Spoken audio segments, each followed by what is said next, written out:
Bulletin details చూద్దాం. కులగణన రిజర్వేషన్లపై మాటల యుద్ధం సాగుతోంది. అధికారంలోకి వచ్చాక 6 నెలల్లో మాదిగల రిజర్వేషన్లు పెంచుతామన్న కాంగ్రెస్ ఆ హామీని తుంగల తొక్కిందని మందకృష్ణ విమర్శలు గుప్పించారు. దీనికి స్ట్రాంగ్ కౌంటర్ ఇచ్చారు కాంగ్రెస్ సీనియర్ నేత సంపత్ కుమార్. కులగణన అనేది 6 నెలల్లో ముగించే ప్రక్రియ కాదన్నారు. దీనికి చట్టబద్ధత అవసరమన్నారు. తప్పకుండా రిజర్వేషన్లు పెంచుతామని బదులిచ్చారు.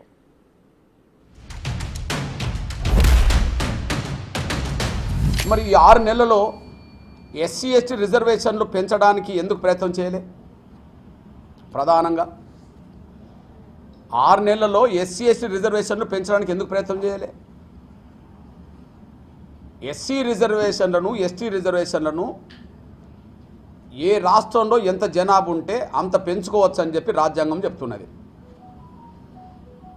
దానికోసం అసెంబ్లీ సమావేశాలు నిర్వహించాల్సిన అవసరం లేదు.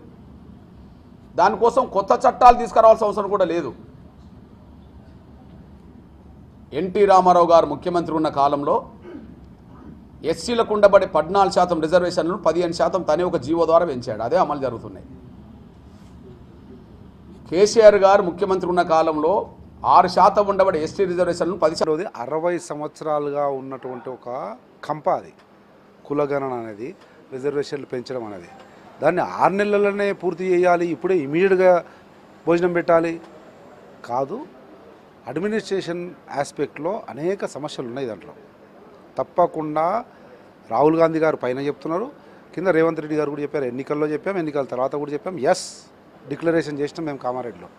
కానీ 6 నెలల్లో జరిగే ప్రక్రియ కాదది. 60 సంవత్సరాల కుంపటిని పరిష్కరించాలి, దానికి సమయం పడుతుంది.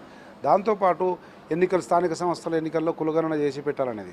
స్థానిక సంస్థల ఎన్నికలు ఇమీడియట్గా పెట్టకపోతే సెంట్రల్ గవర్నమెంట్ రావాల్సినటువంటి ఫండ్స్ రావు. ఆ ప్రక్రియ ఒకటి. దాంతోపాటు బరాబర్ కులగణన జరగాల్సిందే. ఎస్సీలకు ఎస్టీలకు రాజ్యాంగబద్ధంగా ఉన్న రిజర్వేషన్లు పెరగాల్సిందే. బీసీలకు కూడా 50% ఏదైతే కోటా ఉందో, లిమిటేషన్ ఉందో దాన్ని తొలగిస్తే దాన్ని కూడా పెంచుతారు. కానీ దానికి ఒక ప్రక్రియ ఉంటుంది. ఒట్టిగా నీవు నేను ఆదరాబాదరాగా అనుకుంటేది కాదు.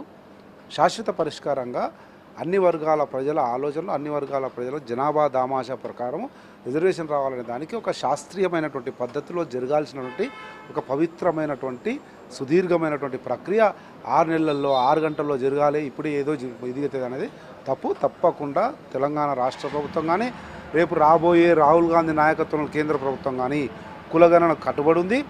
కులగణన ఆధారంగా జనాభా దామాషా ప్రకారం రిజర్వేషన్ ఇవ్వడం